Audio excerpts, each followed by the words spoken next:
بسم الله الرحمن الرحيم. الرحمن علم القرآن خلق الإنسان علمه البيان. الشمس والقمر بحسبان والنجم والشجر يسجدان والسماء رفعها ووضع الميزان ألا تطغوا في الميزان وأقيموا الوزن بالقسط ولا تخسروا الميزان والأرض وضعها للأنام فيها فاكهة والنخل ذات الأكمام والحب ذو العصف والريحان فبأي آلاء ربكما تكذبان. خلق الإنسان من صلصال كالفخار وخلق الجان من مارج من نار فبأي آلاء ربكما تكذبان. رب المشرقين ورب المغربين فبأي آلاء ربكما تكذبان. مرج البحرين يلتقيان بينهما برزخ لا يبغيان فبأي آلاء ربكما تكذبان. يخرج منهما اللؤلؤ والمرجان فبأي آلاء ربكما تكذبان. وله الجوار المنشآت في البحر كالأعلام فبأي آلاء ربكما تكذبان. كل من عليها فان ويبقى وجه ربك ذو الجلال والإكرام فبأي آلاء ربكما تكذبان. يسأله من في السماوات والأرض كل يوم هو في شأن فبأي آلاء ربكما تكذبان. سنفرغ لكم أيها الثقلان فبأي آلاء ربكما تكذبان.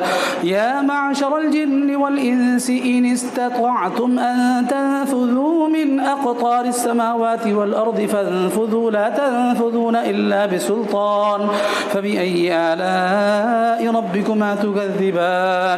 يرسل عليكما شواظ من نار ونحاس فلا تنتصران فبأي آلاء ربكما تكذبان.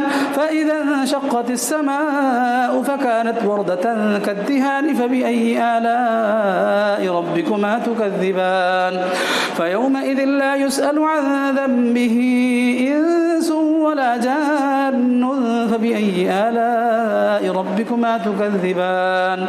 يعرف المجرمون بسيماهم فيؤخذ بالنواصي والأقدام فبأي آلاء ربكما تكذبان. هذه جهنم التي يكذب بها المجرمون يطوفون بينها وبين حميم آن فبأي آلاء ربكما تكذبان. الله أكبر. ولمن خاف مقام ربه جنتان فبأي آلاء ربكما تكذبان. ذواتا أفنان فبأي آلاء ربكما تكذبان. فيهما عينان تجريان فبأي آلاء ربكما تكذبان. فيهما من كل فاكهة زوجان فبأي آلاء ربكما تكذبان. متكئين على فرش بطائنها من استبرق وجنى الجنتين دان فبأي آلاء ربكما تكذبان. فيهن قاصرات الطرف لم يطمثهن إنس قبلهم ولا جان فبأي آلاء ربكما تكذبان. كأنهن الياقوت والمرجان فبأي آلاء ربكما تكذبان. هل جزاء الإحسان إلا الإحسان فبأي آلاء ربكما تكذبان. ومن دونهما جنتان فبأي آلاء ربكما تكذبان. مدهامتان فبأي آلاء ربكما تكذبان.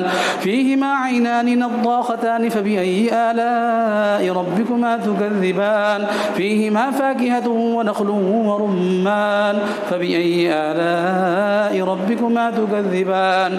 فيهن خيرات حسان فبأي آلاء ربكما تكذبان.